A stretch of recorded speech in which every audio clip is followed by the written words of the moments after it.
আসসালামু আলাইকুম। সংবাদে আপনাদের সবাইকে স্বাগতম জানাচ্ছি। আমি জন্নাতুল। নেতানিয়াহুকে পশ্চিম তীর দখল করতে দেব না ট্রাম্প। এবার নেতানিয়াহুকে নিষিদ্ধ করল স্লোভেনিয়া। আবারও ইরানের বিরুদ্ধে অস্ত্র অর্থনৈতিক নিষেধাজ্ঞা চালু করল জাতিসংঘ।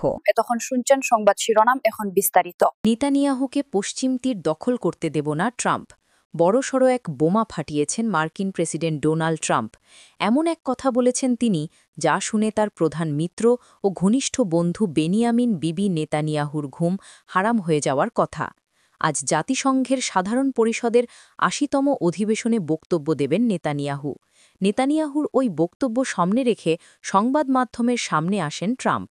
সেখানে তিনি মন্তব্য করেন, নেতানিয়াহুকে পশ্চিমী তীরের দখল নেওয়ার অনুমতি দেবেন না তিনি। আজ শুক্রবার এই তথ্য জানিয়েছে যুক্তরাজ্যের সংবাদ মাধ্যম বিবিসি ও ইসরায়েলি গণমাধ্যম টাইমস অব ইসরায়েল। হোয়াইট হাউসের ওভেল অফিসে উপস্থিত সাংবাদিকদের ট্রাম্প বলেন, আমি ইসরায়েলকে পশ্চিম তীর দখল নিতে দেব না। এরকম কিছুই হবে না। অনেক হয়েছে, এখন থেমে যাওয়ার সময় এসেছে, যোগ করেন তিনি। আগামী সোমবার নেতানিয়াহুর সঙ্গে বৈঠকে বসবেন ট্রাম্প। ট্রাম্প আরও জানান, গাজায় শান্তি প্রতিষ্ঠার চুক্তি চূড়ান্ত হওয়ার পথে।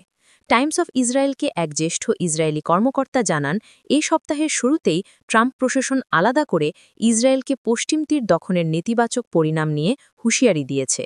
কর্মকর্তা জানান, ইসরায়েলি প্রশাসন ওই হুঁশিয়ারিকে খুব একটা গুরুত্ব দেয়নি। সোমবার ট্রাম্পের সঙ্গে বৈঠকে নেতানিয়াহু বিষয়টি নিয়ে আলোচনা করবেন বলে সিদ্ধান্ত নিয়েছিলেন। এবার নেতানিয়াহুকে নিষিদ্ধ করল স্লোভেনিয়া। আন্তর্জাতিক অপরাধ আদালতের আইসিসির গ্রেফতারি পরোয়ানার প্রতি সমর্থন জানিয়ে ইউরোপীয় ইউনিয়নভুক্ত দেশ স্লোভেনিয়া ইসরায়েলি প্রধানমন্ত্রী বেনিয়ামিন নেতানিয়াহুকে সে দেশে প্রবেশে নিষেধাজ্ঞা দিয়েছে। গত বৃহস্পতিবার স্লোভেনিয়ার পররাষ্ট্র মন্ত্রণালয়ের কর্মকর্তা নেভা গ্রাস্ক এই নিষেধাজ্ঞার কথা জানান।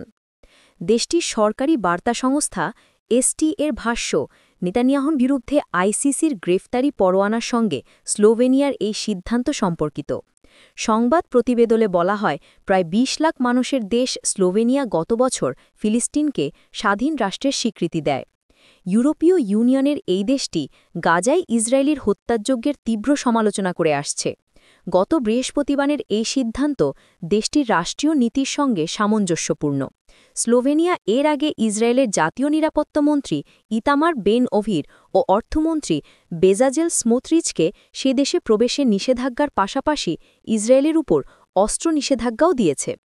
দেশটির কর্মকর্তা গ্রাস্ক বলেন, স্লোভেনিয়াসহ সব দেশ আন্তর্জাতিক আইন মেনে চলতে বাধ্য। দখলকৃত ফিলিস্তিনি ভূখণ্ডে ইসরায়েলের অবৈধ উপস্থিতির যে পরিস্থিতি সৃষ্টি হয়েছে তা চলতে দেওয়া উচিত নয়। স্লোভেনিয়ার সরকার এক্স পোস্টে বলে, এই সিদ্ধান্তের মাধ্যমে ইসরায়েল রাষ্ট্রকে পরিষ্কার বার্তা দেওয়া গেল যে স্লোভেনিয়া আন্তর্জাতিক আদালত ও আন্তর্জাতিক মানবাধিকার আইনের প্রতি শ্রদ্ধা আশা করে। এতে আরও বলা হয়, এই সিদ্ধান্তের মাধ্যমে স্লোভেনিয়া আন্তর্জাতিক আইন, সর্বজন মানবাধিকার ও নীতিভিত্তিক পররাষ্ট্র নীতির প্রতি এর প্রতিশ্রুতি নিশ্চিত করল।